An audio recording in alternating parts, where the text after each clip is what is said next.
ناصر عباس مرحوم سید راقی عباس والد سید قیصر عباس اور محمد ذکی خان مرحوم کی روحوں کو اور تمام شہدائے خدا کی روحوں کو ایصال فرمائے۔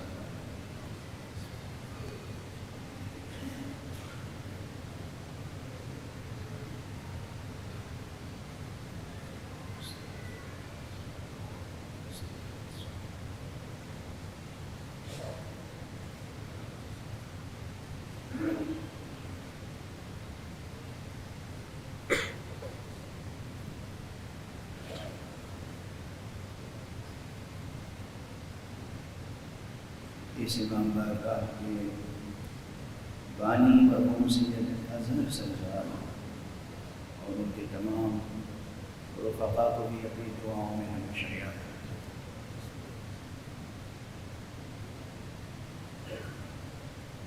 اعوذ باللہ من الشیطان الرجیم، بسم اللہ الرحمن الرحیم، الحمد لله رب العالمين، والصلاة والسلام على أشرف الخلائق أجمعين، سيدنا وسيد الأولين والآخرين، حبيبنا وحبيب إله العالمين، إمام المرسلين وخاتم شفيع المذنبين ورحمة للعالمين، أبي القاسم المصطفى محمد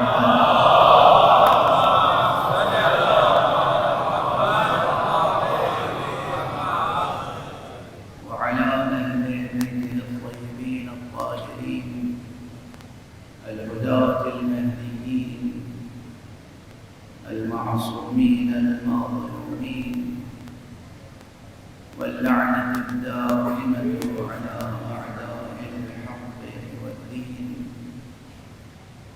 أما بعد، فقد قال الله تعالى عز اسمه في محكم كتابه ومتقن خطابه، بسم الله الرحمن الرحيم، ولقد أرسلنا موسى بآياتنا أن أخرج قومك من الظلمات إلى النور وذكرهم بأيام الله، إن في ذلك لآيات لكل صبار شكور، صدق الله العلي العظيم.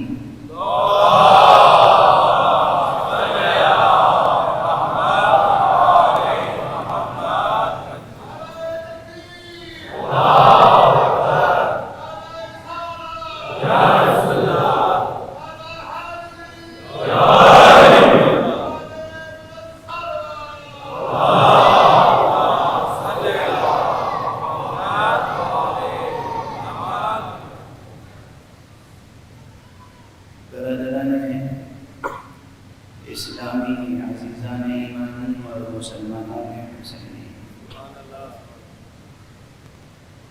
قرآن حکیم کے سورہ مبارک ابراہیم کی ایک آیت آپ حضرات کے سامنے تلاوت کرنے کی سعادت حاصل کی ہے۔ یہ آیت اس سفر میں نے اس سے قبل بھی اپنی مجلسوں کا عنوان قرار دیا ہے اس آیت کو، لیکن میری ایک کیفیت یہ ہوتی ہے کہ جب کسی ایک آیت کو سرنامہ کلام قرار دیتا ہوں اور اس پہ ایک مجلس پڑھتا ہوں تو پھر طبیعت سے ہوتی ہے، جیسے آپ کسی شیریں چشمے کے پاس پہنچیں اور ایک جرعہ اس میں سے آپ لیں اور پی لیں تو پھر اس چشمے کے پانی کی فنکی اور شیرینی اور لطافت مجبور کرتی ہے کہ آپ اس میں سے کچھ اور پیتے چلیں۔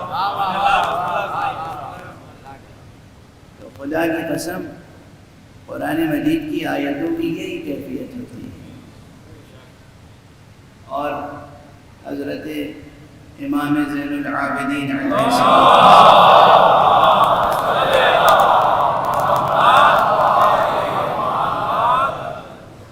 کا ارشاد گرامی بھی اس تشبیہ کو تقویت پہنچاتا ہے۔ آپ نے اپنے جملے میں بجائے چشمے کے خزانے کا ذکر کیا ہے کہ قرآن مجید کی ہر آیت ایک خزانہ، ایک کنز ہے۔ تو قرآن مجید کی تلاوت کرنے والے پر یہ لازم ہے کہ جب وہ کسی خزانے کے پاس پہنچے تو اس میں دیکھے تو کہ کیا کیا جواہر موجود ہیں۔ اب یہ آیت کریمہ، اس کا بظاہر ترجمہ آپ حضرات کے ذہنوں میں محفوظ ہوگا، لیکن کم سے کم 3 مجلسیں تو میں اس آیت پہ گزارش کر چکا ہوں۔ بظاہر الفاظ یہ ہیں کہ وَلَقَدْ أَرْسَلْنَا مُوسَىٰ بِآيَاتِنَا، اور ہم نے یقیناً موسیٰ کو بھیجا اپنی نشانیوں کے ساتھ، اپنی آیتوں اور اپنے معجزات کے ساتھ۔ أَنْ أَخْرِجْ قَوْمَكَ مِنَ الظُّلُمَاتِ إِلَى النُّورِ، کہ اے موسیٰ تم اپنی قوم کو ظلمتوں سے نور کی طرف نکال کر بھیجو۔ وَذَكِّرْهُمْ بِأَيَّامِ اللَّهِ، اور اپنی قوم کو ایام خدا کی یاد دہانی کا۔ إِنَّ فِي ذَلِكَ لَآيَاتٍ لِكُلِّ صَبَّارٍ شَكُورٍ، اس میں ہر خوب صبر کرنے والے کے لیے اور خوب شکر کرنے والے کے لیے بہت آیتیں ہیں۔ ترجمہ جو مکمل ہو گیا، جب آپ یہ ترجمہ پڑھیں تو کیا یہ سوال ذہن میں قائم نہیں ہوتا کہ ظلمات سے نور کی طرف اخراج کے معنی کیا ہوتے ہیں؟ یہ عادت ڈالیے نا کہ جب ترجمہ بھی پڑھیں قرآن کا تو ٹھہر کے غور تو کرنے کی ضرورت ہے کہ یہ ظلمات کون سے ظلمات ہیں اور یہ نور کون سا نور ہے، اور ظلمتوں سے نور کی طرف اخراج یہ ایک پروسیس ہے، یہ کیسا پروسیس ہے؟ اور ہمارا ایک عمل ہے ظلمت سے نور کی طرف نکلنا اور نکالنا۔ یہ وظیفہ انبیاء ہے، یہ وظیفہ اولیاء ہے، یہ وظیفہ ائمہ ہے، اور یہ خود حق سبحانہ و تعالی نے اپنا وظیفہ بھی گویا بیان کیا ہے۔ عرض کر چکا ہوں، صرف یاد دہانی اور اس کے بعد تازہ بحث آپ کے سامنے گزارش ہے کہ جب آپ آیت الکرسی پڑھتے ہیں تو آیت الکرسی کے بعد 2 آیتیں اور بعض مقامات پر پڑھنے کی تاکید کی گئی ہے۔ آیت الکرسی تو وہی العلی العظیم تک ہے۔ اگر کسی حدیث میں، کسی روایت میں، کسی عمل میں یہ لکھا ہو کہ یہاں آیت الکرسی پڑھنا تو وہ العلی العظیم تک ہے، بس ختم ہو جائے۔ لیکن بعض عمل ایسے ہیں، بعض وظائف ایسے جہاں معصومین نے تاکید کی ہے کہ اس عمل میں تم آیت الکرسی کو ہم فیہا خالدون تک پڑھو، تو جہاں یہ تاکید ہے وہاں اس پر عمل کرنا ہے۔ جہاں تاکید نہیں ہے، صرف یہ ہے کہ آیت الکرسی پڑھو، تو العلی العظیم تک آیت الکرسی مکمل ہو جائے۔ اس میں کوئی مسلکی فرق نہیں ہے۔ بہت سے حضرات ہر چھوٹی بڑی چیز میں فرقہ واریت پیدا کر لیتے ہیں. ان کی آیت الکرسی چھوٹی ہے، ہماری آیت الکرسی بڑی ہے. نہیں، ایسا کچھ نہیں ہے. آیت الکرسی ہے. یعنی اتنے اختلافات ہم لوگوں نے بڑھا لیے ہیں جو حقیقتاً وجود نہیں رکھتے.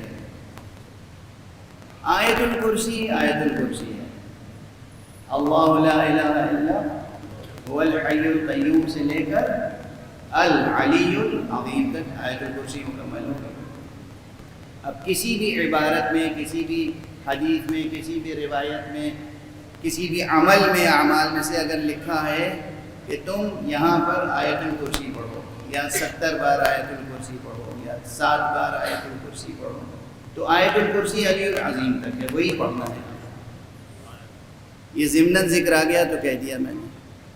اگر کہیں یہ لکھا ہے روایت میں کہ یہاں تم ہم فیہا خالدون تک پڑھو، تو وہ ایک خاص حکم ہے، اس عمل میں ہم فیہا خالدون تک پڑھنا ہے. واضح ہو گئی بات؟ انشاءاللہ یاد رہے گی یہ بات. اب اس کے بعد جو 2 آیتیں پڑھتے ہیں وہ اپنی جگہ ان کی تاثیر ہے. اس میں جو آخری آیت ہے، مجھے تو اکثر اسی پر پشت کی کیفیت طاری ہوتی ہے کہ اللہ وعدہ کر رہا ہے، اعلان کر رہا ہے، اللہ ولی الذین آمنوا، اللہ ہے ولی ان کا جو ایمان لانے والے ہیں، اور اللہ ان کو ظلمتوں سے نور کی طرف لے جانا ہے. اور فرمایا اللہ بھی ظلمتوں سے نور کی طرف لے جاتا ہے، اور اپنے انبیاء کو حکم دیتا ہے کہ ظلمتوں سے نور کی طرف لے جاؤ. اب یہ ظلمتوں سے نور کی طرف لے جانے کا عمل کیا ہے؟ سوال اہم ہے، اس سوال پہ گفتگو کی جائے. ظلمتوں سے نور کی طرف لے جانے میں پہلا جز ہے ظلمت، اور وہ بھی ظلمت کی جمع ظلمتوں، ظلمات. یہ ظلمات کیا کیا ہے؟ جب جمع خود استعمال ہو رہا ہے تو اس کے معنی ہے کہ بہت سی ہیں، اور جہاں بہت سی ہوتی ہیں چیزیں وہاں پھر قسمیں بھی ہوتی ہیں، ناگزیر ہو جاتی ہیں قسمیں. یعنی بہت سی ظلمتیں ہیں اور بہت سی قسموں کی ظلمتیں ہیں، اور ان تمام ظلمتوں سے نکل کے نور تک جانا ہے.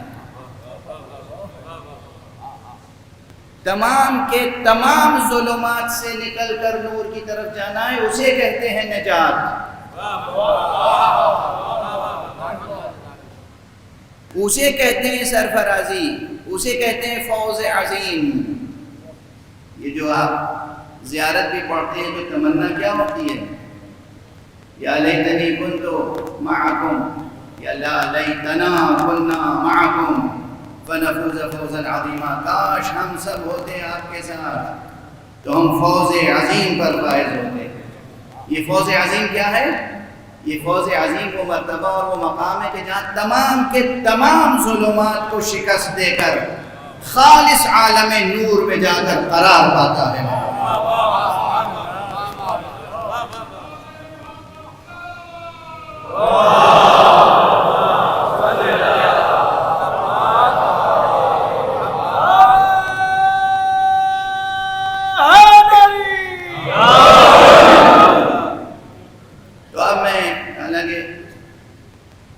زیادہ دیر تک زحمت نہیں دوں گا، بحث سنگین ہے جو پیش نظر ہے آج میرے. توقع ہے فرش ادا پر بیٹھنے والے افراد کی ذہانتوں سے کہ وہ اس کو بہت آسانی سے انشاءاللہ قبول فرمائیں گے. ظلمات میں کچھ تو بہت آسانی سے آپ کے ذہن میں آ جانا چاہیے. محرمات و مکروہات، انسانی زندگی میں جو محرمات و مکروہات ہیں یہ سب ظلمات ہیں. گناہ ظلمات ہیں، خدا کی نافرمانی ظلمات میں شامل ہے. اچھا، کبھی یہ ہوتا ہے کہ اللہ سبحانہ و تعالیٰ کا کوئی حکم ہے، معلوم ہے کہ واجب ہے، اسے ترک کیا تو ظلمت ہے. واجب نہیں ہے، آپ سمجھ لیں کہ یہ کام مستحب ہے. مستحب یعنی واجب تو نہیں ہے، مستحب ہے، اسے ترک کر دیا. ظلمت یہاں بھی کیوں؟ مستحب کے معنی کیا ہے؟ یہ لفظ مستحب کہاں سے نکلا ہے؟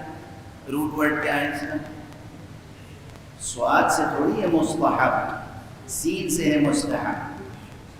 یہ مستحب حب سے نکلا ہے. حب ہے بے بے، یہ 3 حرف کا جو روٹ ورڈ ہے عربی میں حب، اس سے نکلا ہے مستحب. مستحب یعنی وہ عمل یا وہ چیز جو کسی کو محبوب ہو، جو پسندیدہ ہو، جس سے محبت ہو. وہ عمل جس سے اللہ کو محبت ہو، اگرچہ اس نے واجب نہ قرار دیا ہو، پھر بھی یہ جانتے ہوئے کہ اسے پسند ہے چھوڑ دینا کون سی عاشقانہ شان ہے؟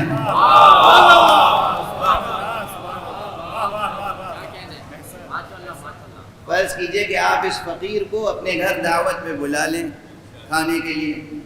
اب یہ مرحوم و مغفور علامہ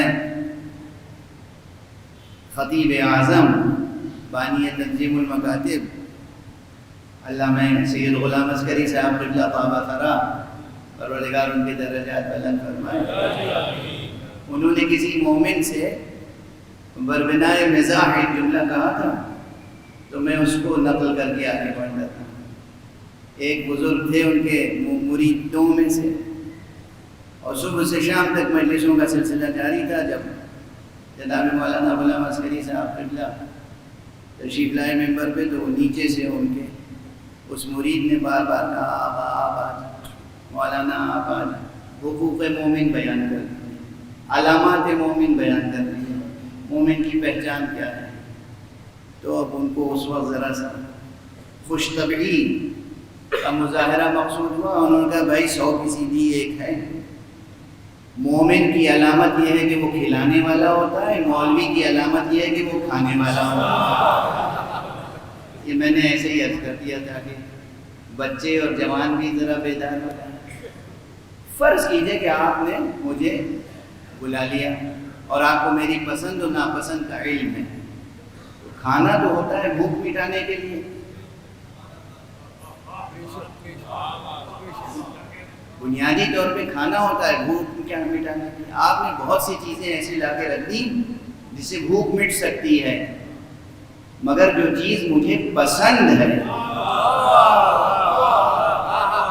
اگر وہ نہیں رکھی تو گویا آپ نے میرا احترام نہیں کیا، گویا آپ نے دوستی کا حق ادا نہیں کیا. آپ کو معلوم ہے کہ مجھے یہ پسند ہے اور آپ بلا رہے ہیں دعوت میں اور پھر آپ وہ چیز نہیں رکھ رہے ہیں. کیا آپ نے مجھے جانور سمجھا ہے کہ صرف پیٹ بھرنے کے لیے بلا رہے ہیں؟ واضح ہوئی بات؟ یہ مثال یاد رہے گی نا. اس مثال کو میں نے صرف اس لیے دیا ہے کہ اللہ ہے، رسول ہیں، ائمہ ہیں، وہ آپ کے اللہ ہے، خالق ہے، مالک ہے، رازق ہے، معبود برحق ہے. اس کی اطاعت ہم پر لازم ہے، اور اطاعت کی بنیاد بھی اس نے محبت پر رکھی ہے، جبر پر نہیں رکھی. جبرن وہ اپنی اطاعت نہیں کراتا، بربنائے محبت اطاعت کا طلبگار ہے. اور جب بربنائے محبت اطاعت کا طلبگار ہے، اس اطاعت میں آپ اسی چیز کو چھوڑ دیں جسے وہ پسند کرتا ہے. تو کون سی اطاعت ہوئی؟ اب اگر واجب ادا کر دیا اور مستحبات سے بغیر کسی سبب کے، اگر کوئی سبب ہے، مانع ہے، یعنی معلوم ہے کہ مولانا صاحب کو میٹھا پسند ہے اور یہ بھی معلوم ہے کہ مولانا صاحب پرہیز نہیں کرتے ہیں، اور یہ بھی معلوم ہے کہ انہیں شوگر ہے، مریض ہیں ذیابیطس کے، تو اب دوست پر لازم ہے کہ کھانا تو کھلائے مگر شیرینی نہ لائے سامنے. یہ ایک الگ بات ہوئی نا. یہاں علت ہے، سبب ہے، کوئی وجہ ہے، کوئی مجبوری ہے، اور یہ نہ لانا بھی دوستی ہے، لے آنا اور پیش کرنا دشمنی ہے۔ واضح ہوئی بات؟ کوئی سبب ہو ٹھیک ہے مستحب چھوڑ دیں، بلا سبب مستحب چھوڑ دینا، فرصت ہے کہ ہم 2 رکعت نماز پڑھیں واجب، اور اس سے زیادہ 2 رکعت نماز اور ہم فجر کی مستحب پڑھ لیں، نافلہ فجر جسے کہتے ہیں، مگر ہم جان بوجھ کر بغیر کسی مرض کے، بغیر کسی علت کے، اور ہم وہ 2 رکعت چھوڑ دیں، یہ تو نافلہ ہے، مستحب ہے، صرف واجب پڑھ لیں۔ تو معلوم ہے کیسی روشنی ہوگی؟ جب صبح کو سورج نہیں نکلتا یا شام کو سورج ڈوبنے لگتا ہے، اس وقت جیسے اندھیرے اجالے کی ملی ہوئی کیفیت ہوتی ہے نا، وہ روشنی تو نصیب ہوگی، لیکن جیسے نصف النہار کے وقت سورج کی روشنی ہوتی ہے یا شب بدر میں چاند کی روشنی ہوتی ہے، اس روشنی سے محروم رہیں گے۔ لیکن لازم کیا ہے کہ تمام ظلمتوں سے نکل کر خالص نور تک پہنچیں۔ اس کے معنی ہے کہ واجبات بھی ادا کرنے اور حتی الامکان مستحبات بھی ادا کرنے۔ دوسری طرف محرمات ظاہر ہے کہ ظلمات ہیں، گناہ، عصیان ظلمات ہیں، اور اسی کے ساتھ ساتھ یہ کہ مکروہات، اب یہی سمجھا جاتا ہے کہ بھئی حرام تو ٹھیک ہے لیکن مکروہ کوئی حرج نہیں ہے، کل مکروہ جائز ہے، مکروہ جائز ہے، ایسا نہیں ہے، ٹیکنیکلی جائز ہے مگر اس میں تاریکی تو ہے۔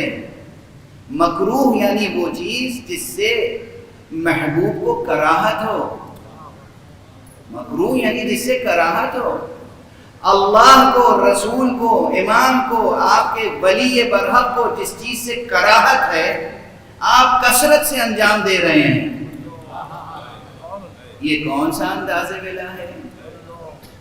یہ کون سا آپ کی عاشقانہ ادا ہے؟ واضح ہے محرمات قطعا نہ ہوں، مکروہات جب تک ایسے اسباب نہ پیدا ہو جائیں کہ وہ مکروہ مستحب بن جائے، آپ مکروہ پہ عمل نہ کریں۔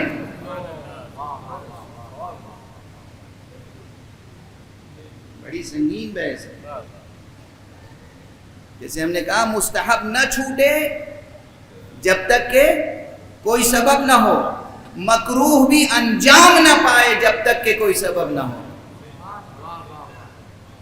اگر یہ عادت پڑ گئی، یہ مزاج بن گیا، طبیعت ٹھہر گئی اس اسلوب زندگی پر، وے آف لائف یہ ہو گیا کہ ہم سے واجبات نہیں چھوٹتے، واجبات تو دور کی بات ہے، سوچ بھی نہیں سکتے خواب و خیال میں کہ واجب چھوٹ جائے، مستحب بھی عموماً نہیں چھوٹتے، محرمات تو بہت دور ہے کہ انجام پا جائیں، ہم سے تو مکروہات پہ عمل نہیں ہو پاتا، کیونکہ یہ خیال رہتا ہے اس محبوب حقیقی کو یہ چیزیں ناپسند ہیں جو ہم انجام کیسے دے سکتے ہیں۔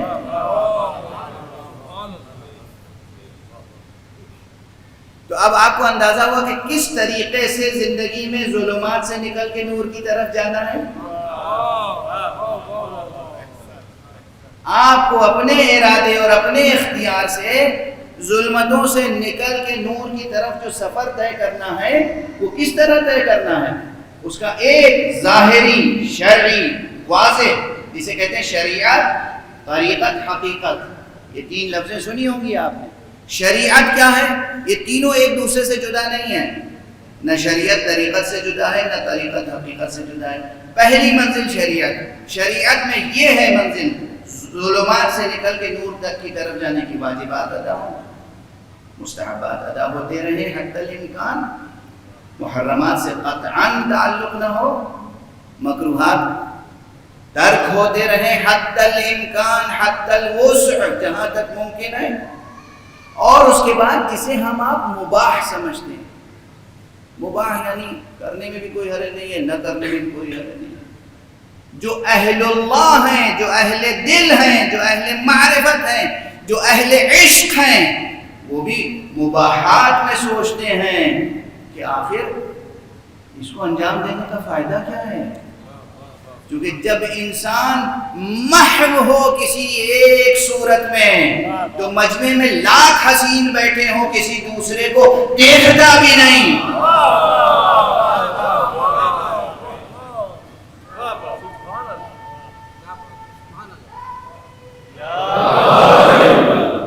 واضح ہے آپ کو کسی ایک سے عشق ہے, مجمع میں وہ موجود ہے. ہو سکتا ہے دنیا کی نگاہ میں اس سے بھی زیادہ حسین تر لوگ ہوں, لیکن آپ کو جس سے عشق ہے اس سے نگاہ ہٹے گی آپ کی. حالانکہ دوسروں پہ نگاہ ڈالنا حرام نہیں ہے, حرام نہیں ہے. چہرے پہ نگاہ ڈالنا ویسے حرام نہیں ہے. آپ جب محو ہیں, مستغرق ہیں, ڈوبے ہوئے ہیں کسی کی محبت میں, تو کسی دوسرے کے علاوہ کسی اور کی طرف توجہ بھی نہ ہوگی, التفات بھی نہ ہوگا, گوشے چشم سے بھی دیکھنا پسند نہ کریں گے. اسی کو کہتے ہیں کہ عشق الہی میں جب مستغرق ہو جاتا ہے کوئی عارف, تو پھر واجبات ترک نہیں ہوتے, مستحبات ترک نہیں ہوتے, مکروہات پہ عمل نہیں ہوتا, محرمات پہ عمل نہیں ہوتا, مباحات اس کے لیے مکروہ کے درجے پہ آ جاتے ہیں.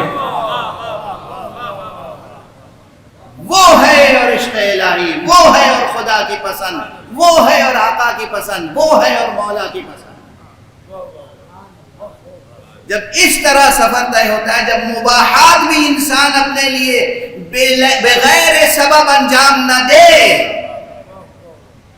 اس وقت سمجھے کہ ظاہری طور پر یعنی مقام شریعت میں وہ ظلمات کو شکست دے کر نور تک پہنچ.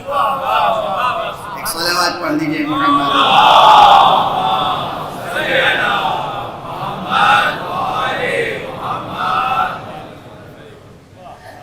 یہ وہ طریقہ ہے سفر کا کہ کس طریقے سے ہم ظلمتوں سے نکلیں اور نور تک پہنچے ہیں. اور یہ تربیت گہوارے سے ہونی چاہیے, یہ تربیت آغوش مادر سے ہونی چاہیے, اور یہ تربیت مسلسل جاری رہنی چاہیے. ایک منزل وہ ہوتی ہے کہ جب ماں بچے کی حفاظت کرتی ہے مکروہات سے, ایک منزل وہ ہوتی ہے جب بچہ گھر سے باہر نکلنے لگتا ہے تو پھر باپ نگرانی کرتا ہے, مدرسے میں جاتا ہے تو استاد نگرانی کرتا ہے. پھر ایک وہ منزل آتی ہے کہ انسان اپنے نفس کی خود نگرانی کرتا ہے, خود مراقبت کرتا ہے کہ کوئی عمل ہم سے ایسا نہ ہونے پائے جو خلاف استحباب ہو, جو خدا کی پسند کے برخلاف ہو. یہ ایک منزل. اب دوسری منزل کی طرف اشارہ کر دوں. ایک وہ سفر ہے, یہ تو ہمیں جب نکلنا ہے ظلمات سے نور کی طرف, تو یہ ایک راستہ ہے اور ناگزیر راستہ ہے, اس کا بدل کوئی نہیں ہے. یہ نہیں ہے کہ ہم نعرے بہت لگاتے ہیں تو پھر ہمارے لیے باقی چیزیں سب مباح ہو گئیں, کوئی فریضہ ہم پر عائد بھی نہیں ہوتا. یعنی بعض ایسے نعوذ باللہ من ذالک, نعوذ باللہ, ہزار بار نعوذ باللہ, میرے کانوں تک یہ آوازیں آئی ہیں, تحریری طور پر شکایتیں آئی ہیں, سوالات آئے ہیں کہ ہم تو علی والے ہیں, ہمارے اوپر شریعت کا اطلاق نہیں ہوتا. استغفر اللہ ربی واتوب الیہ, اطلاق نہیں ہوتا. آپ علی والے ہیں, آپ ہی پر شریعت کا اطلاق ہوتا ہے.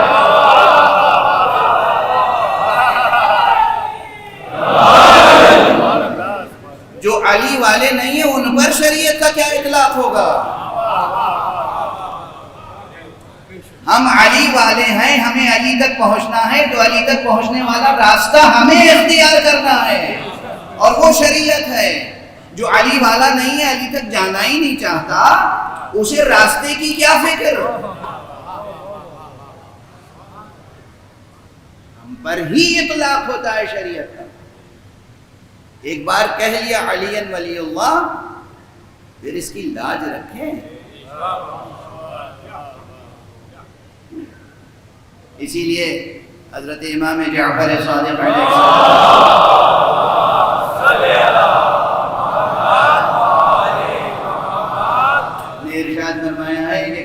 لنا زینا ولا تکونوا علینا شینا، دیکھو تم ہمارے لیے سبب زینت اور سبب فخر بنو، ہمارے دامن پر داغ نہ بنا۔ کہ دنیا والے کہیں کہ دیکھیں یہ ہیں ان کے، یہ امام کی فریاد ہے۔ امام چونکہ ہم علی والے ہیں تو سب سے زیادہ ذمہ داری شریعت پر عمل کرنے کی، شریعت کو کی حفاظت کرنے کی ہم پر عائد ہوتی ہے۔ یہ ایک رخ کہ ہمیں کس طریقے سے ظلمات سے نکل کر نور مطلق تک، نور خالص تک پہنچنا ہے۔ اگر ہم یہ کوشش کریں گے تو معصوم نے فرمایا ہے کہ السعی منا والاتمام من اللہ، کوشش کرنا ہمارا کام ہے، بندوں کا، مخلوقات کا، اور اس کوشش کو بارور کرنا خدا کا کام ہے۔ بالکل ویسے ہی کہ جیسے کسی زمین کو آپ جوتتے ہیں، بوتے ہیں، سینچتے ہیں، دانہ ڈال دیتے ہیں، اتنا کام آپ کا ہے۔ باقی اب اس دانے کو بارور کرنا یہ کسی کسان کے اختیار میں نہیں ہے، کسی زارع کے اختیار میں نہیں ہے، کسی باغبان کے اختیار میں نہیں ہے۔ اب دانہ ڈال دینا، بیج بو دینا، پودا لگا دینا، بس یہیں تک ہے۔ یہ واقعاً پروان چڑھے گا اور بارور ہوگا، یہ اختیار حق سبحانہ و تعالیٰ نے اپنے ہاتھ میں رکھا ہے۔ اسی طرح عمل کرنا ہمارا کام ہے، اخلاص نیت کے ساتھ، اور اس عمل کے دخ میں عمل کو بارور کرنا اس کے اختیار میں ہے۔ بارور ہونے کی شرط ایک ہی ہے اور وہ ہے اخلاص۔ ممکن نہیں ہے کہ کوئی عمل اخلاص کے ساتھ انجام دیا جائے اور بارور نہ ہو، ممکن نہیں ہے۔ جب بھی کہیں عمل میں رکاوٹ آئے تو دیکھنا چاہیے ہماری نیت میں کہیں کھوٹ تو نہیں، کیونکہ یہ بھی ارشاد مصطفیٰ صلی اللہ علیہ وسلم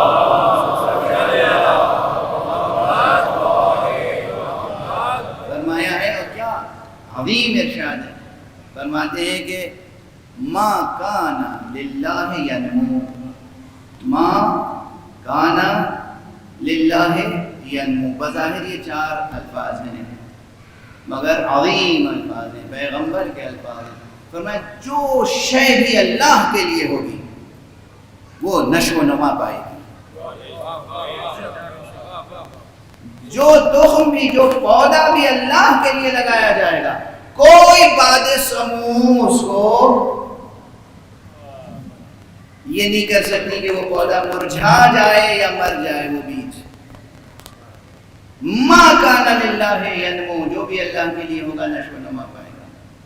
تو یہ اس جہت سے ہماری نیت، ہمارا عمل، واجبات کی پابندی، مستحبات کی ادائیگی حتی الامکان، محرمات کو ترک کرنا مطلقاً، مکروہات سے حتی الامکان اجتناب، مباحات سے بھی حتی الامکان پرہیز۔ یہ ظاہری سفر ہے جو ہمیں ظلمات سے نور کی طرف لے جانے والا ہے۔ اور وہ کس طرح کرتا ہے ظلمتوں سے نور کی طرف لے جانے کا اہتمام؟ اس کے ہاتھ میں تکوین ہے، ہمارے ہاتھ میں تکوین ہے ہی نہیں۔ تکوین ہمارے اختیار میں نہیں ہے، اس لیے ہماری حدیں عمل کی کیا ہے؟ شریعت، تشریع۔ تکوین اس کے ہاتھ میں۔ تکوین اور تشریع کے معنی ہے، جو بچے ہیں، جوان ہیں، ان کے لیے تکوین کہتے ہیں بنانا، اور تشریع کہتے ہیں قانون بنانا۔ تو قانون اعتباری چیزیں ہوتی ہیں اور تکوین حقیقت سے جڑی ہوئی ہوتی ہے، وجودی حقیقت ہے۔ یعنی آنکھیں تو ہم نہیں بنا سکتے، آنکھیں بنانا اس کا کام ہے۔ آنکھوں میں نور ہم پیدا نہیں کر سکتے، آنکھوں میں نور پیدا کرنا اس کا کام ہے۔ اس کے حکم پر ہم یہ کر سکتے ہیں کہ کہاں آنکھیں بند رکھنی ہیں، کہاں آنکھیں کھولنی ہیں۔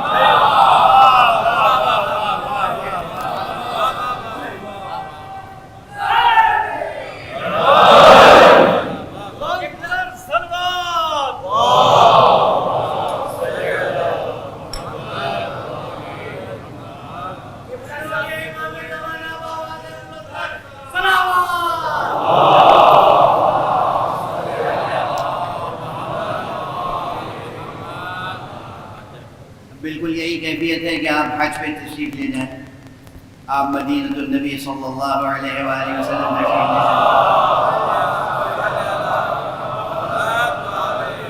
آپ نجف تشریف لے جائیں، کربلا تشریف لے جائیں، کاظمین تشریف لے جائیں، سامرہ تشریف لے جائیں، خراسان تشریف لے جائیں، اور سامنے آپ کے گنبد ہو، معصوم کا گنبد، جی چاہتا ہے آنکھیں کھلی ہی رہیں، جھپکنے نہ پائے، سارا نور جذب کر لیں ہم اپنے نگاہ، اور اوپر سے نگاہ نیچے آئی، اب سامنے کوئی گزر رہا ہے نامحرم، آنکھیں بند کرنا لازم، آنکھیں اس لیے بھی بند کرنا لازم ہے کہ یہ نور نظر بے جا ضائع نہ کیا جائے، بے جا ضائع نہ کیا جائے۔ یہ وہ ریاضت ہے شریعت کے دائیں، میں نے عرض کیا کہ آنکھیں دینا خدا کا کام ہے، یہ کان بنانا اور اس میں یہ میکینزم اور یہ ٹیکنیکلٹیز اور یہ تمام اس کا اسٹرکچر حساب، یہ اس کی فیزیولوجی کہ کان کیسا ہو، اس کے اندر کی ہڈیاں کیسی ہوں، کس طریقے سے یہ آواز جائے گی اندر اور سنیں گے، یہ بنانا اللہ کا کام ہے۔ ہمیں کہا تم کان تو نہیں بنا سکتے، اس میں صلاحیت نہیں، یہ ہمارا کام ہے، تم پر یہ پابندی ہے کہ سنو تو اچھی باتیں سنو، بری باتیں ہونے لگے تو کان بند کر لو، اٹھ کے چلے جاؤ وہاں سے۔ تو ہمارے حدود شریعت پر عمل، اللہ سبحانہ و تعالیٰ کے اختیار میں تکوین ہے، چونکہ اس کے اختیار میں تکوین ہے تو وہ پھر تکوینی طریقے سے ظلمتوں سے نکال کے نور تک لے جاتا ہے۔ یہ جو مسلسل عمل ہے نا، رات آتی ہے پھر ہم دیکھتے ہیں رات کافور ہو گئی، دن ہو گیا، یہ رات کا کافور ہو کے دن ہو جانا یہ ایک علامت ہے کہ کیسے ظلمتیں مٹتی ہیں اور نور پیدا ہوتا ہے، یہ علامت ہے، یہ علامت ہے۔ اور جتنی مادی چیزیں ہیں پھر وہ ظلمات میں شمار ہوتی ہیں۔ میٹر کیا ہے ہماری اصطلاح میں؟ ظلمات میں سے۔ اب اس کی مثال یوں رکھ لیجئے، کیوں ظلمات میں سے؟ مادے میں کیا خرابی ہے؟ سب سے بڑی خرابی یہی ہے کہ کسی روشنی کے سامنے رکھ دیجئے کوئی مادی چیز، اندھیرا کر دیتی ہے۔ سایہ کس کا ہوتا ہے؟ مادی چیز کا، مادی چیز کا سایہ ہوتا ہے۔ جو چیز سایہ پیدا کرے وہ خود کیا ہوگی؟ تو مادے کو ظلمات شمار کرنا دیوانگی نہیں ہے، عین آگہی ہے۔ مادی دنیا سب کی سب ظلمات ہے، ہمارا جسم ظلمات ہے، یہ زمین ظلمات ہے، یہ فضائیں سب ظلمات۔ کس طریقے سے اس ظلمات سے نکال کے نور خالص تک لے جاتا ہے پروردگار؟ این سوال ہے، ایک صلوات پڑھ دیجئے محمد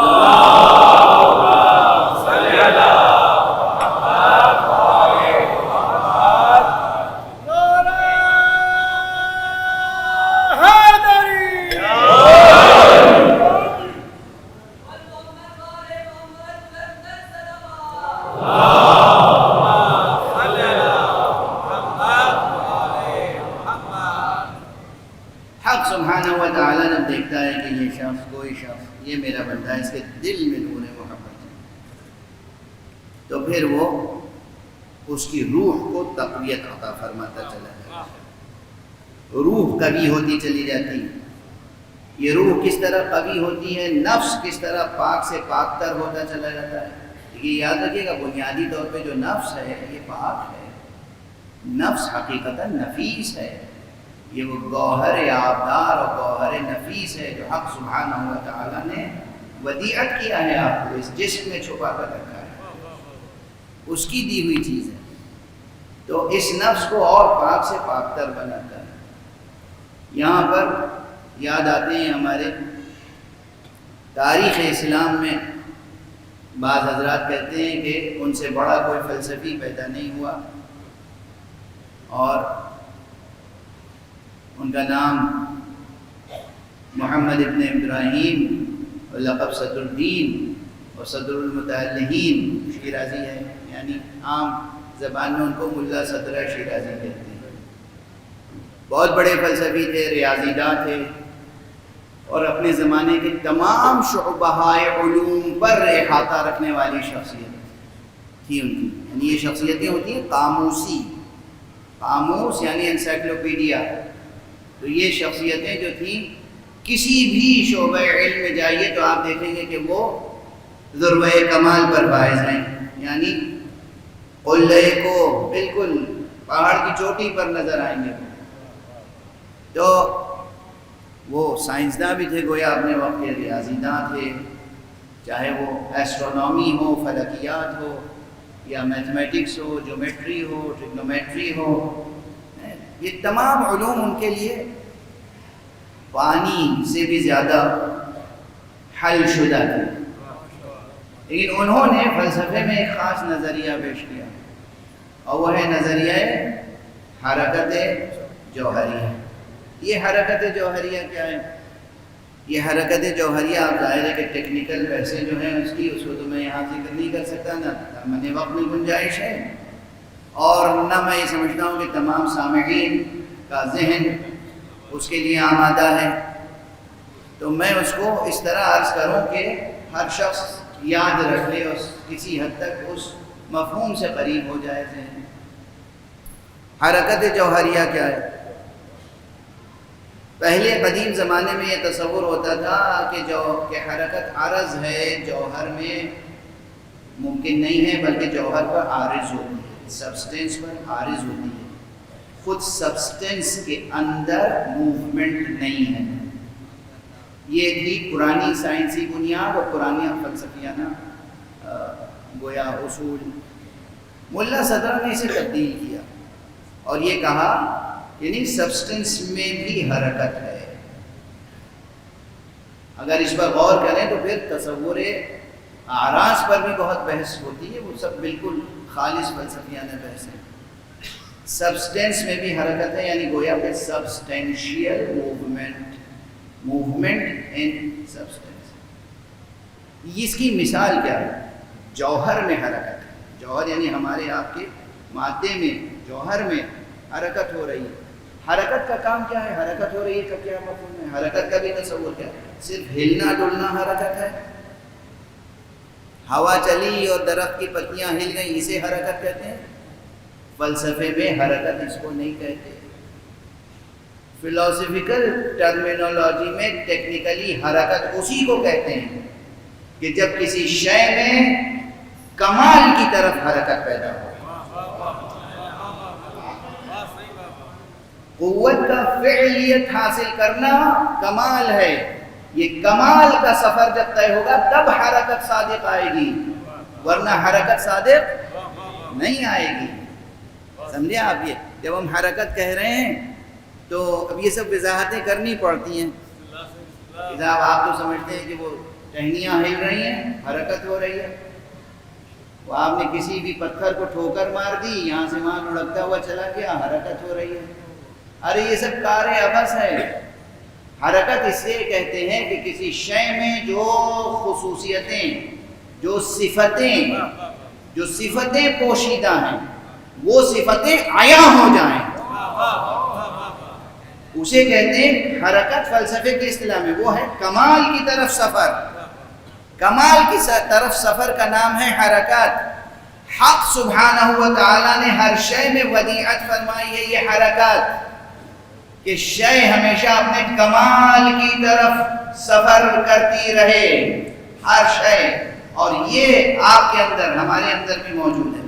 ہمارے شریعت پر عمل سے اس حرکت میں مدد حاصل ہوتی ہے کہ ہمارا نفس تقویت پاتا جائے اور ظلمتوں کو شکست دے کر نور کی طرف سفر کرتا چلا جائے۔ ٹھہر کے ایک چھوٹی سی مثال دے دوں تاکہ بات واضح ہو جائے۔ گلاب کو کیوں پسند کرتے ہیں لوگ؟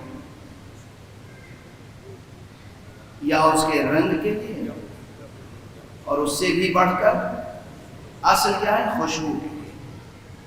ورنہ ہم تو یورپ میں رہتے ہیں ایسی جگہ کہ جہاں کے پھولوں میں خوشبو نہیں ہوتی، ایک آپ بھی تو وہیں رہتے ہیں، آپ بتائیے وہاں ترس جاتے ہیں گلاب کی خوشبو کے لیے۔ ایسے پھول ملتے ہیں نظر آنے میں دیدہ زیب ہے لیکن ان میں خوشبو نہیں ہے، تو پھر اس کو دوبارہ دیکھنے کا بھی جی نہیں چاہتا۔ گلاب اپنی خوشبو کے لیے، ٹھیک ہے، اچھا یہ خوشبو کیسے پیدا ہوتی ہے؟ کون اس میں خوشبو ڈالتا ہے؟ گلاب کی قلم لگاتے ہیں آپ، اتنی سی قلم لگا دیتے ہیں، جو لوگ باغبانی کا ذوق رکھتے ہیں، اور خاص طور سے یہ ہمارے بانی مجلس اعزا آج یہ طاہر صاحب ماشاءاللہ کیا باغبانی کا ذوق رکھتے ہیں، آپ ادھر تشریف لائیں۔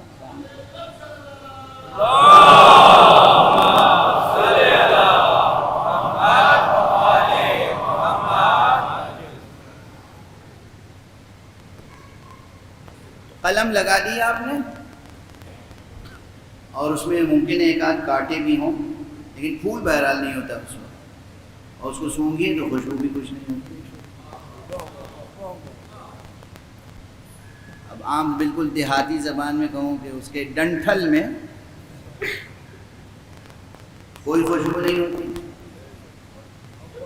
اور اب اگر اہتمام سے لگایا ہے، شریعت پہ عمل کیا، یعنی اس کی شریعت، قلم لگانے کی تمیز ہے اور تہذیب ہے، قلم لگانے کا سلیقہ معلوم ہے، قلم لگانے کا موسم معلوم ہے، قلم لگا کے اس کو پروان چڑھانے کا سب جتن کیا ہے، تو پھر قدرت کی طرف سے کیا ہوگا کہ وہ نشو و نما پائے گا، پورا پودا بنے گا۔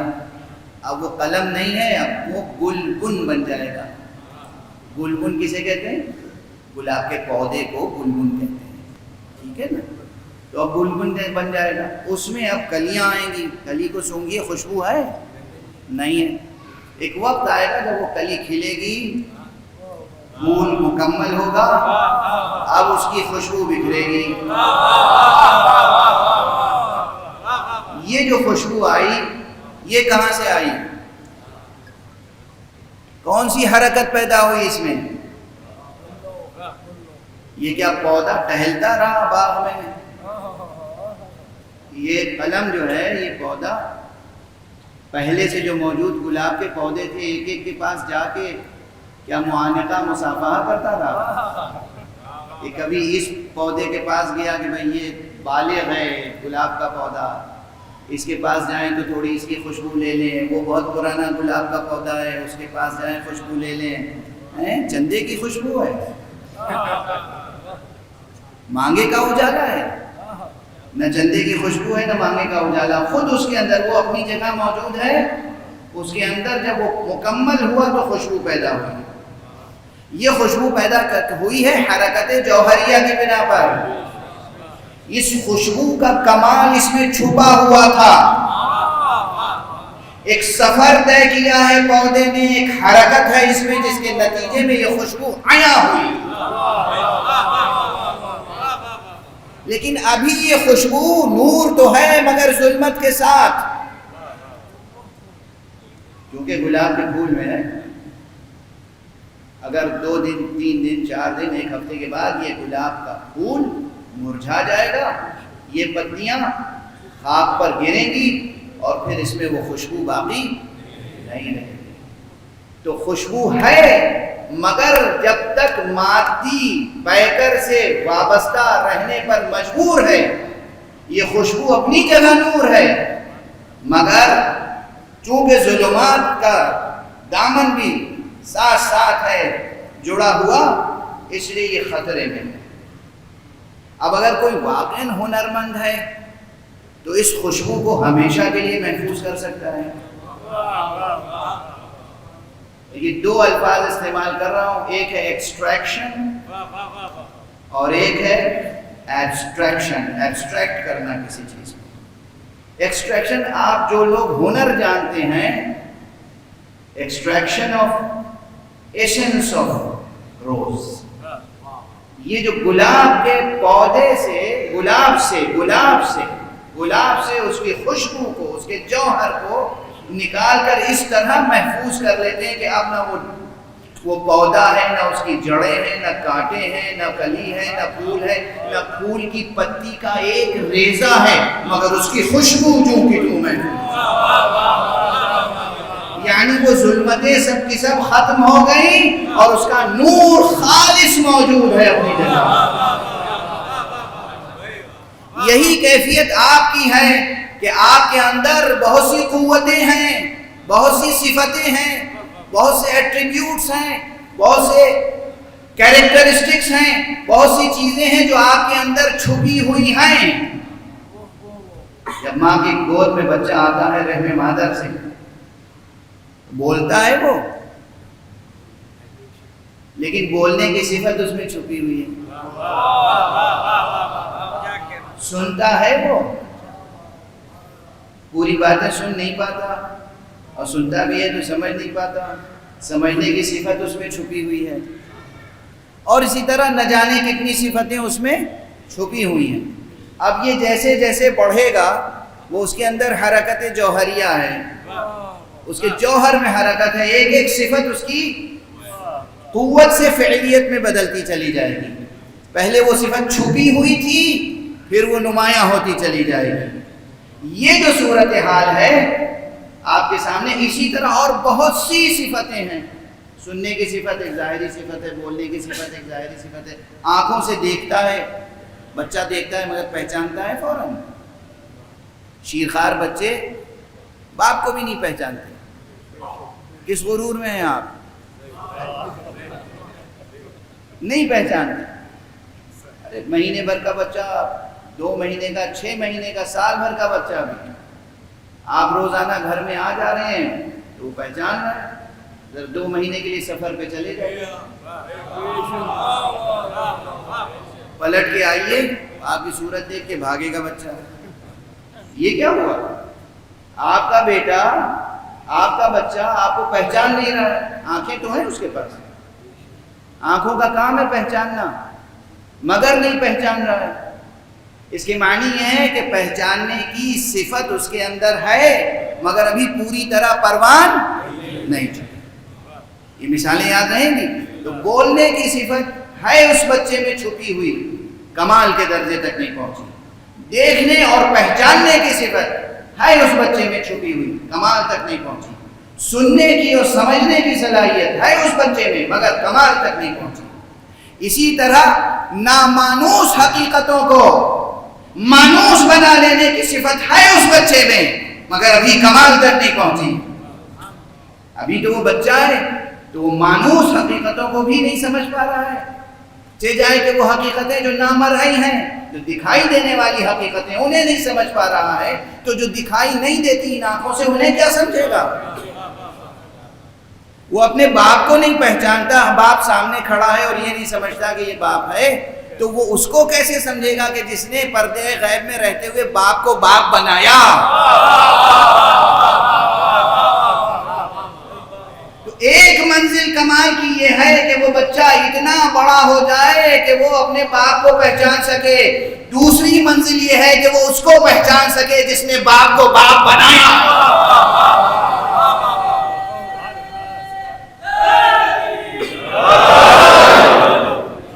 یہ جو قوت ہے یہ سب ہے ایک سفر نامتناہی.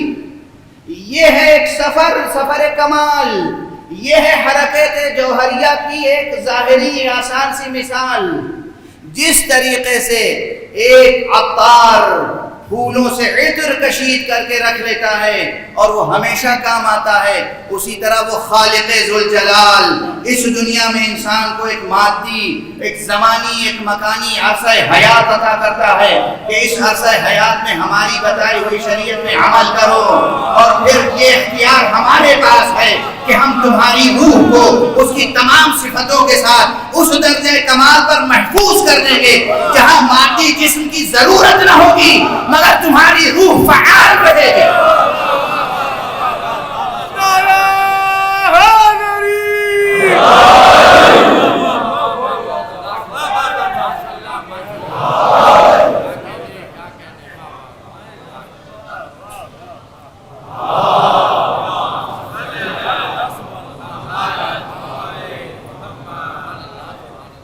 اب یہ فقرہ آیت کا سمجھ میں آیا؟ اس ایک فقرے میں اور کتنے بیانات ہیں؟ وقت ختم ہو گیا، میری طاقت بھی جواب دے رہی ہے، تو اس ایک فقرے میں وَلَقَدْ أَرْسَلْنَا مُوسَىٰ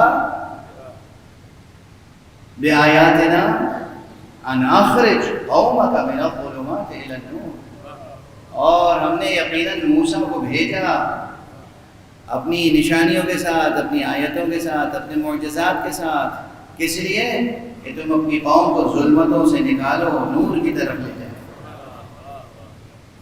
اور میں نے عرض کیا تھا کسی مجلس میں اسی سفر میں کہ یہاں اگر اعتبار تفسیر نہیں، تفسیر بالرائے نہیں، مقام تعویل، اگر موسیٰ کو ہٹا کے امام حسین کا نام رکھا،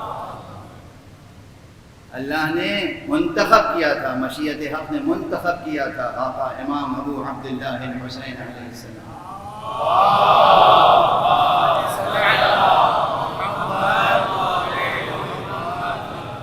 کہ وہ اس قوم کو ظلمتوں سے نکال کے نور تک لے جائیں۔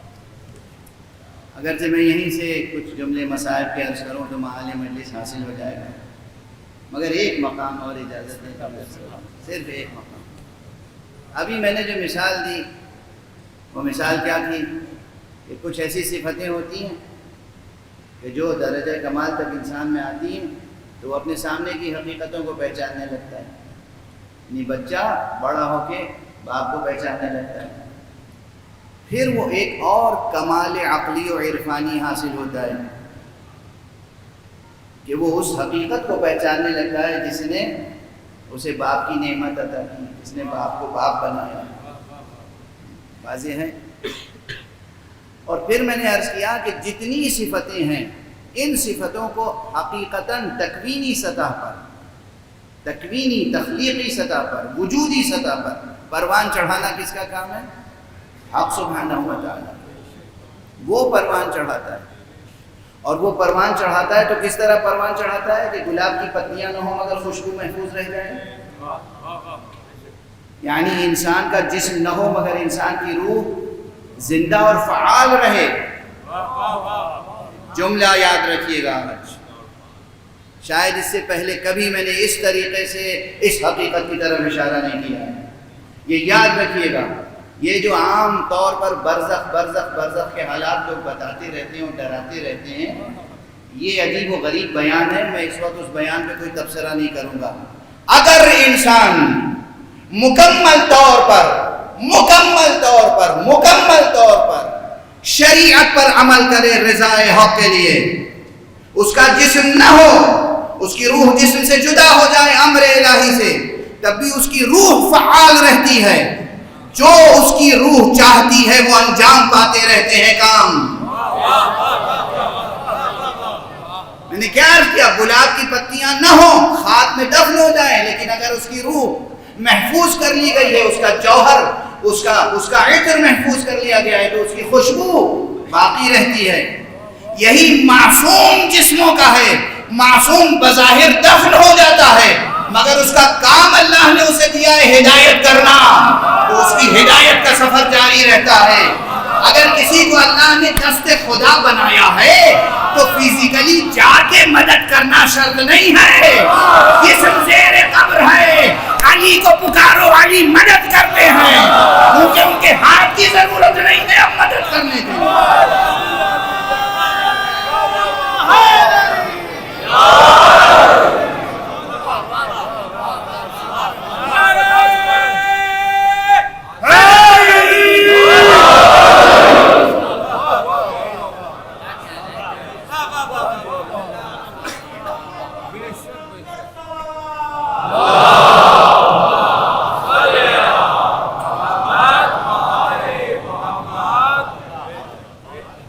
آپ کسی کی مدد کرتے ہیں تو کبھی ہوتا ہے ہاتھ سے گئے، سنبھالا، پکڑا، اٹھایا، یہ مدد ہوئی؟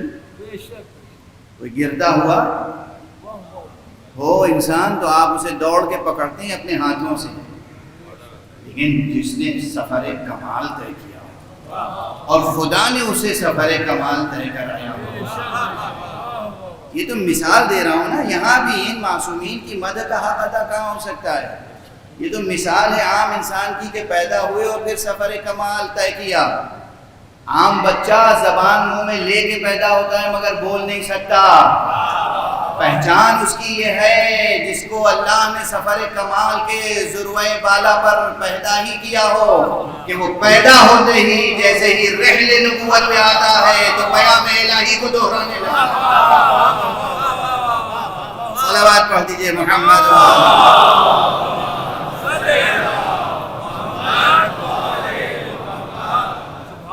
لوگوں کی سمجھ میں نہیں آتی یہ باتیں تو اس میں میرا کیا قصور ہے؟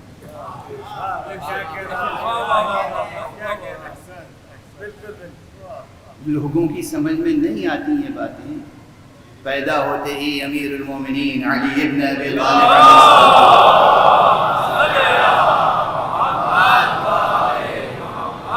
جیسے ہی دست مبارک مصطفیٰ پر تشریف لائے تو آنکھیں کھولی۔ ابھی میں نے مثال دی تھی بچہ پیدا ہوتا ہے باپ کو بھی نہیں پہچانتا،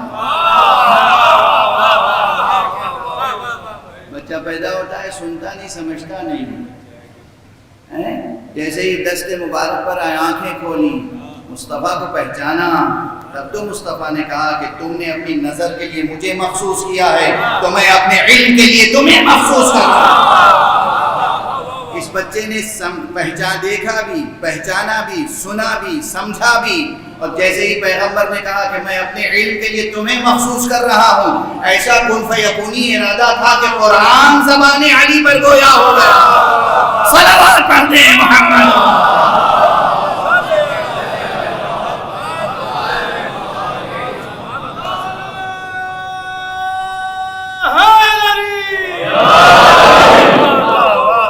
میں نے ابھی کہا تھا نا کہ مادے میں سایہ ہوتا ہے لیکن نور خالص تک جانا ہے۔ ہم انہیں نوری کیوں کہتے ہیں؟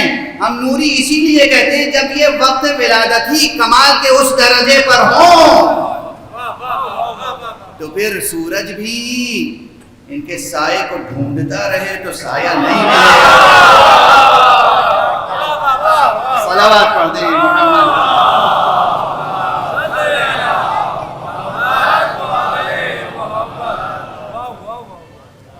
یہ سب وجودی حقیقتیں ہیں، یہ وجودی حقیقتیں ہیں۔ بس گفتگو تمام۔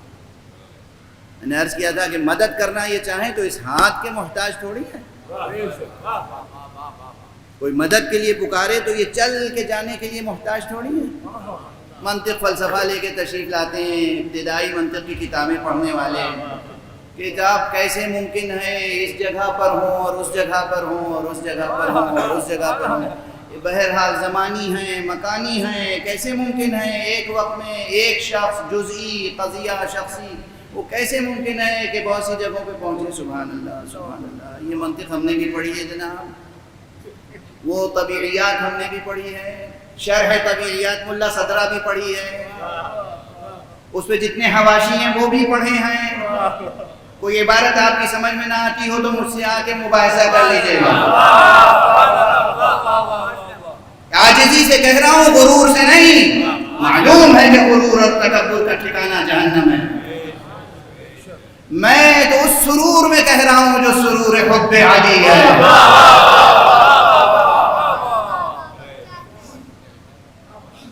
آپ مدد کے لیے پکارے ہوں، مدد کرتے ہیں، کیوں کرتے ہیں؟ اس لیے کہ اللہ نے ان کو مدد کے لیے پیدا کیا ہے۔ آپ طلب ہدایت کریں، وہ ہدایت کرتے ہیں، اور چونکہ وہ ذروۂ کمال پر، درجہ کمال پر فائز ہے تو اگرچہ پہلے بھی یہ کیفیت تھی لیکن اس کی نمایاں کیفیت تب ہوتی ہے جب وہ شہادت پر فائز ہو جائیں، ظاہری شہادت پر۔ اب تلاوت کے لیے زبان کی احتیاج نہیں، سر نو کے نیزہ پر ہے تلاوت کا سلسلہ۔ بس مجلس تمام ہوئی۔ پروردگار ان شہداء کو جو شہدائے راہ عزائے حسینی ہیں بلند سے بلندر درجہ کرامت فرمائے۔ مرحوم نیت زیدی اور ان کے برادران بڑا رتبہ پایا انہوں نے، شہید راہ عزائے حسینی۔ وقت بہت گزر چکا، مگر میں نے خواب دیکھا ہے، اور خواب گویا کہ رویا صادقہ ہے میرے لیے۔ خاص طور سے شہید سید نیر زیدی کو میں نے دیکھا کہ ان کا گھر حرم امام حسین علیہ السلام سے متصل تعمیر ہوا۔ حرم امام حسین علیہ السلام سے متصل، درمیان میں ایک دیوار ہے، ادھر ان کا گھر ہے، وہ اس میں تشریف فرما ہے۔ میں گیا ہوں، مجھے مہمان بلا رہے ہیں، میں نے سر اٹھا کے دیکھا تو دیکھا کہ دیوار کے ادھر امام حسین علیہ السلام کا حرم مبارک ہے۔ آقا حسین کی محبت میں اور ان کی عزاداری میں کوئی شہید ہو جائے تو خدا اسے کیا ہوگا۔ بہت صبر کیا ان کے اہل خانہ نے، ان کے اقربا نے، ان کے اعزاء نے، ان کے دوستوں نے، اور حصول شہادت پر شکر کیا۔ اس لیے بھی یہ آیت اس وقت مناسبت رکھتی تھی کہ ان تذکروں میں نشانیاں ہیں، آیتیں ہیں ان کے لیے، یہ کل صبار شکور، ہر اس شخص کے لیے جو خوب صبر کرنا چاہتا ہے۔ یاد رکھیے گا کہ سفر ارتقاء روحانی یہ ہے کہ انسان صبر پر صبر کرتا جائے، شکر پر شکر کرتا جائے، صبر پر صبر کرتا جائے، شکر پر شکر کرتا جائے۔ حرف شکایت زبان پہ آنے نہ پائے، گلہ زبان پہ آنے نہ پائے۔ اور یہ سلیقہ سکھائے گا کون؟ یہ سلیقہ ہمیں سید سجاد سکھائیں گے، یہ سلیقہ ہمیں زینب کبریٰ سکھائیں گے۔ کیا شکر کے سجدے کیے، کیا صبر کی منزلیں طے کی ہیں، چاہے وہ روز عاشورہ ہو، چاہے وہ 11 محرم ہو، چاہے اس کے بعد کا پورا المناک سفر ہو، کربلا سے کوفہ اور کوفے سے شام تک کا سفر۔ اس میں ہر طرف ظلمات ہی ظلمات تھے، تاریکیاں ہی تاریکیاں تھیں، ظلم کی تاریکیاں، جبر کی تاریکیاں، کفر کی تاریکیاں، شرک کی تاریکیاں، فسق و فجور کی تاریکیاں۔ اس میں اگر نور تھا تو بس سید سجاد کے سجدوں کا نور تھا، جناب زینب کبریٰ کی نمازوں کا نور تھا۔ توجہ تو فرمائیں کہ بی بی زینب وہ ہیں جن کے لیے موجود ہے کہ شام غریبہ بھی بی بی کی نماز شب قضا نہیں ہے۔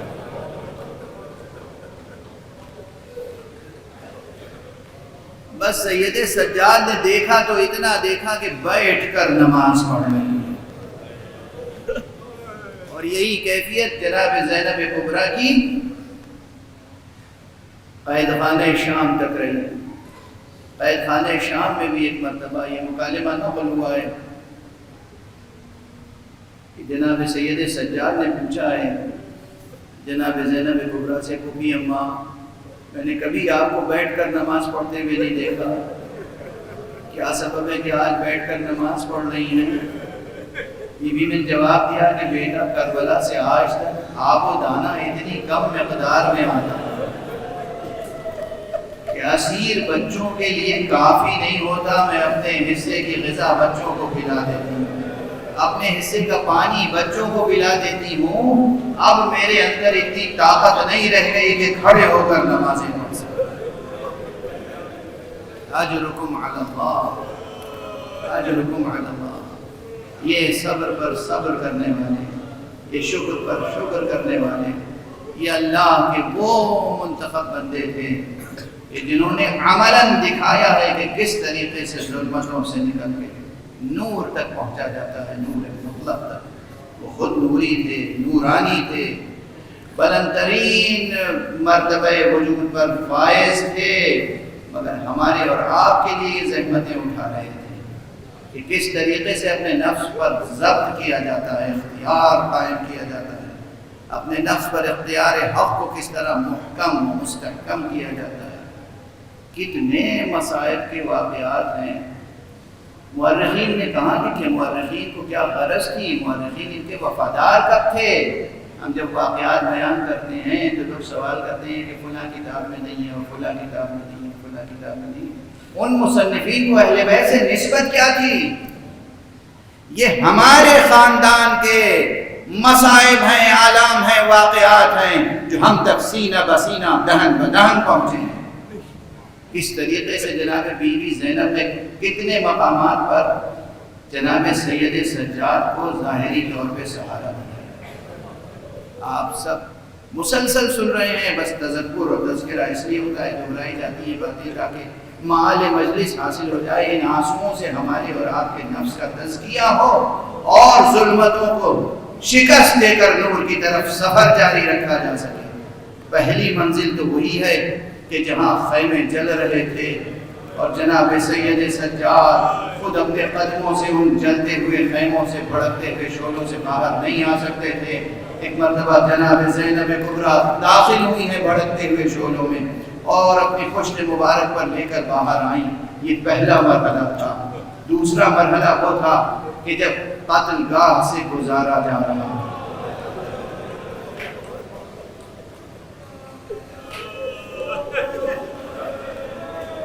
اجرکم علی اللہ، خدا کی قسم یہ وہ المناک منظر ہے، یہ وہ المناک منظر ہے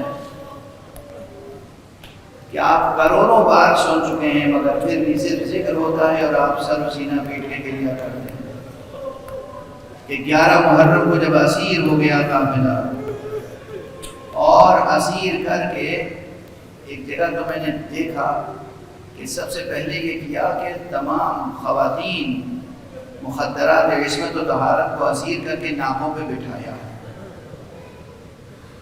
لیکن سید سجاد کے ہاتھوں میں وہ نکیل دے دی اور انہیں مجبور کیا کہ وہ نکیل لے کر آگے بڑھیں، پیالہ پا جائیں۔ گویا کہ ایک جوان غیور بیٹا اپنی ماں بہنوں کو اسیر لے کے خود جا رہا،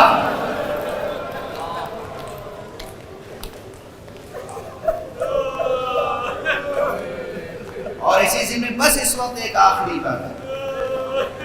دشمنوں کو یہ معلوم تھا، یہ اندازہ تھا کہ آقا حسین اپنی ایک بچی سے بہت محبت کرتے ہیں، ایک 4 سال کی بچی ہے جو آقا کے بابا کے سر سینے پہ سنتی ہے۔ چلتے چلتے آقا نے وصیت کی ہے اپنی زینب بہن سے کہ بہن اس بچی کا خیال رکھنا، یہ بچی تنہا نہیں ہے، اس کے ساتھ اس کی ماں موجود ہے۔ پھر بھی دشمنوں نے اس بچی کو ماں کی پھوپھی کی گود سے چھین کر تنہا اس بچی کو ایک لاغر ناقے کی پشت پر لٹا کر رسیوں سے باندھا کہ جب ناقہ چلتا تھا اور بچی کی پسلیاں دکھتی تھی، زخم پیدا ہوتا تھا، پکارتی تھی ہائے میری ماں، پھوپھی جان، مادر گرامی، بابا، آپ کے بعد بڑی مصیبتیں پڑی ہیں، میں کیسی تنہا اور بے سہارا ہو گئی۔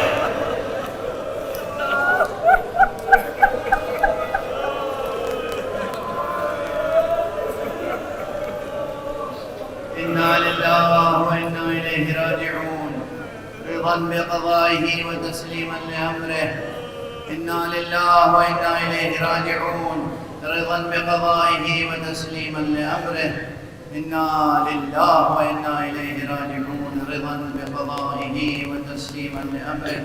پروردگار ہمیں علوم قرآن اور معارف اہل بیت سے آشنا فرما، پروردگار ہماری ملت، ہماری امت میں وہ ثبات قدم عطا فرما کہ ہم دنیا کی مصیبتوں کو اپنے قدموں سے پامال کر کے صبر اور شکر کا حق ادا کر سکیں۔ پروردگار معبود ہمارے سینوں میں ہمیشہ چراغ توحید روشن رہے، پروردگار ہمارے ہاتھوں میں ہمیشہ دامان ختم نبوت رہے، پروردگار ہمارے قدم ہمیشہ صراط مستقیم ولایت پر گامزن رہیں، پروردگار ہمارے سروں پر علماء اعلام کا سایہ برقرار رہے، مراجع اعظام کا سایہ برقرار رہے، پروردگار ہمارے سروں پر رہبر معظم اسلامی کا سایہ برقرار رہے، پروردگار معبود ولی حق، ولی مطلق، ولی آخر حضرت امام حجت کو اذن ظہور عطا فرما تاکہ ہم ان کے ہاتھوں سے تیری رحمت اور رافت و عدالت کی شان دیکھ سکیں۔ ایک مرتبہ پھر سورہ حمد، 3 مرتبہ سورہ اخلاص کی تلاوت فرما کر مرحومین سید نیر زیدی، سید ناصر زیدی، سید باقر زیدی اور تمام شہداء راہ خدا